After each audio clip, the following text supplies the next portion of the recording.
नमस्कार दोस्तों, मैं सुधीर खांडेकर अपने YouTube चैनल सुधीर व्लॉग में आपका स्वागत करता हूँ। जैसा कि हम लोग देखते आ रहे हैं कि जो हमने ये वीडियो बना रहे हैं और ये जो YouTube चैनल बनाने के पीछे का जो मेन उद्देश्य था वो उसमें करीब 5-7 बिंदु हैं। और अभी जो चल रहा है वो पहले बिंदु पे चल रहा है, मोटिवेशनल और थोड़ा सा आनंददायक और इस टाइप की और प्लेजर ऑफ गिविंग, इससे रिलेटेड बहुत सारी कहानियाँ शुरू करी है हमने। अब मैं चाह रहा था कि इसमें कुछ और दूसरे जो हमारे बिंदु हैं नीचे वाले, उसमें से जैसे मेडिटेशन और वो भी बहुत ही सिंपल भाषा में कैसे करना चाहिए, बहुत सारी ऐसी क्रियाएं हैं जिससे करने से हमारे जो कार्मिक रिलेशन होते हैं उनको कैसे सेटल करना, इसके बारे में भी मैं बताऊंगा। आज की कहानी एक ऐसी महिला की कहानी है जिसका नाम है टोनी वेयर और ऑस्ट्रेलिया की रहने वाली है। और उसने बहुत ब्रिटेन और मिडिल ईस्ट में बहुत सारा स्वास्थ्य के क्षेत्र में काम किया था।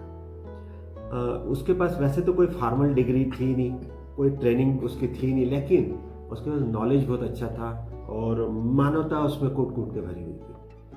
तो जब टोनी वेयर एक ऐसी जगह काम करती थी, एक ऐसे हॉस्पिटल में काम करती थी जहाँ पर उसको जो अंतिम समय में जब भर्ती होते हैं मरीज, जब मतलब नियर टू डेथ रहते हैं, मतलब अब उनका कोई आगे मेडिकल साइंस में उनके लिए कोई उपाय नहीं रहता है, पैलिएटिव केयर यूनिट बोलते हैं जिसमें, उसमें उसने काम शुरू किया था।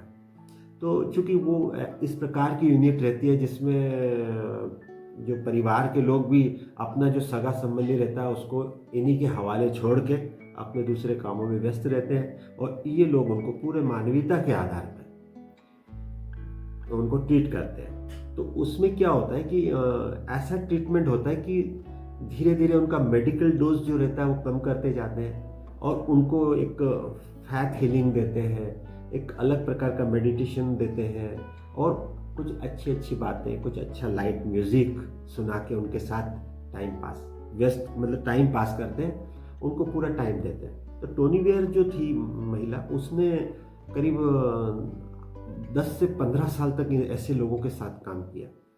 उसके बाद उसके दिमाग में एक बात आई कि इस प्रकार के लोगों का जब अंत समय आता है तो उनका सोच क्या रहता है जीवन के प्रति, या फिर जीवन में उनको क्या लगता है कि उनने नहीं करा, कौन सी ऐसी चीज है जो अगर वो करते तो और खुश रहते और सुखी रहते, खुद भी सुखी रहते और अपने जो साथ में परिवार के लोगों को भी खुश कर सकते थे। तो उनने कई लोगों के साथ ये बात शेयर करी और उनसे पूछा, और जहाँ तक मेरा भी सोच है और सभी लोगों का सोच है कि जब आदमी मृत्यु की तरफ अग्रसर होता है, तो जब लास्ट स्टेज में होता है तो उसके मुंह से ईश्वर की वाणी निकलती, इपिफनीज बोलते हैं। इपिफनी के रूप में उस टोनी वेयर ने उन चीज़ों को रिकॉर्ड किया। रिकॉर्ड करने के बाद उनने एक ब्लॉग चालू करा अपना, और उस ब्लॉग में वो एक एक करके जितने भी वो मरीजों के साथ रही थी उसका उनने उल्लेख करते हुए कि ब्लॉग में लिखना शुरू करा। बाद में उसने क्या करा कि 2009 में एक किताब छापी, यही कि top 5 regrets of the dying, मरते हुए लोगों के वो कौन से 5 पछतावे हैं जो अगर वो कर लेते तो उनकी जिंदगी जबरदस्त अच्छी होती, आनंददायक होती, और इस तरह से लास्ट स्टेज में उनको अकेले अपने मृत्यु की तरफ अग्रसर न होना होता। तो मेरा ये कहना था कि उनने जो लिखा है, जो टोनी वेयर ने लिखा है, और इसके बारे में एक बार और मैं बताना चाहता हूँ कि ये हमारे कलीग हैं, मेरे मित्र हैं मिस्टर रजत तिवारी, और उनके द्वारा मुझे ये किताब दी गई। और ये किताब पढ़ने के पहले मैं थोड़ा बहुत तो जानता था इसके बारे में, लेकिन किताब जब मैंने पढ़ी पूरी, जो कि करीब 20 भाषाओं में छपी हुई है और 10 लाख की प्रतियां इसकी बिक चुकी है, बेस्ट सेलर बुक है ये टोनी वेयर की, the top 5 secrets of the dying. आप लोगों को भी मिले तो जरूर पढ़िएगा इसे, वाकई में ये बहुत अच्छी किताब है। तो जो 5 उनके जो मेन उनने निकाले, जो 5 बिंदु निकाले हैं टोनी वेयर, उसमें पहला था कि काश मैं अपने अनुसार अपनी जिंदगी जीने की हिम्मत जुटा पाता। अब आप अगर इसका एनालिसिस करें तो आप अपने पर एनालिसिस करके देखें कि आप कितनी चीज़ों में कंप्रोमाइज़ करके जीते हैं, कहाँ कहाँ आप कंप्रोमाइज़ करते हैं। अगर थोड़ी हिम्मत जुटा लें तो आपके जीवन में स्वर्ग उतरने लगेगा। दूसरा उनका था कि काश मैंने इतनी कड़ी मेहनत क्यों की। मतलब कुछ लोगों का ऐसा, मतलब हर का उन्हें देखा था। और पुरुषों में ये था, जब जो पुरुष मरीज थे उनका ये कहना था कि काश मैंने इतनी मेहनत, कड़ी मेहनत क्यों करी कि इतना पैसा बैंक में रह गया, इतनी जमीन, इतनी जायदाद, इतना सब कुछ, और लास्ट स्टेज में मैं कहाँ पे हूँ, कोई मेरे लिए नहीं। तो ये न भी करता तो मैं अपने स्वास्थ्य पे ध्यान दे सकता था, मैं अपने आनंद पे ध्यान दे सकता था, मैं अपनी खुशी पे ध्यान दे सकता था, और आज मुझे इस स्टेज पे यहाँ पर जब भर्ती ना होना पड़ता। तीसरा सबसे बड़ा था कि काश मैंने अपनी फीलिंग्स का इजहार किया होता।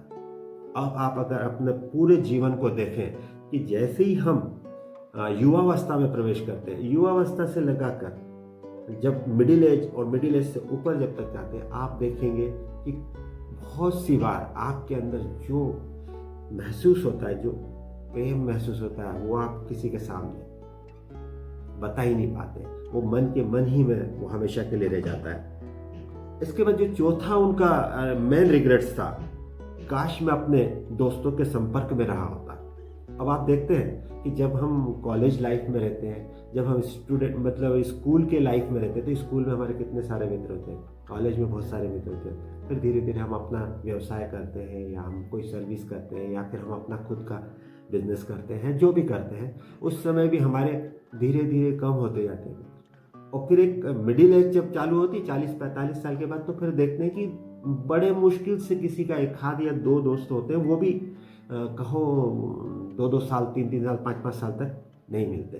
तो उनका ये कहना था कि काश मैं अपने दोस्तों के संपर्क में रहा होता, उनके साथ रोज मिलना जुलना होता, उनके साथ मौज मस्ती होती, अपने दिल की बात उन तक जाती, उनकी बात मैं सुनता, तो शायद ये वाली स्थिति पैदा न होती। और लास्ट पांचवा जो मेन जो रिग्रेट था, ऐसे तो सैकड़ों रिग्रेट है, लेकिन जो पांचवा मेन रिग्रेट था कि जो काश मैं अपनी इच्छानुसार अपनी खुशी को रख सकता। सबसे पहली और महत्वपूर्ण बात मैं ये कहना चाहता हूँ दोस्तों कि खुशी आप सोचिए कि कहीं से आती है, खुशी कहीं से नहीं आती। हैप्पीनेस इज चॉइस, ये हमारी चॉइस है। अगर हम इसको चॉइस करेंगे तो दोस्त हमेशा खुश रहेंगे। दुनिया में बहुत सारी ऐसी चीज़ें हैं जो आपको चॉइस करना पड़ेगी। चॉइस में खुशी भी चॉइस है। जैसे क्रोध अचानक आएगा, आपके कंट्रोल में नहीं है, लेकिन शांति चॉइस है, इसको आपको चॉइस करना पड़ेगा, तब जाके आप शांत रहेंगे। ऐसी खुशी चॉइस है। तो मित्रों, मेरा कहने का सिर्फ ये मकसद है कि अगर आपको जीवन में बेहतरीन रहना है, कोई मरते समय तक कोई रिग्रेट न बचे आपका, तो जरूर इस किताब को भी पढ़ें। और इन बातों को अगर आप ध्यान रखते हैं, जीवन एकदम सुंदर होगा, मस्त रहेगा, मधुर रहेगा, पारिवारिक रिश्ते बहुत अच्छे रहेंगे, सामाजिक रिश्ते बहुत अच्छे रहेंगे, देश के आप एक कर्तव्यनिष्ठ नागरिक बन सकेंगे, और समाज को आप बहुत कुछ दे पाएंगे।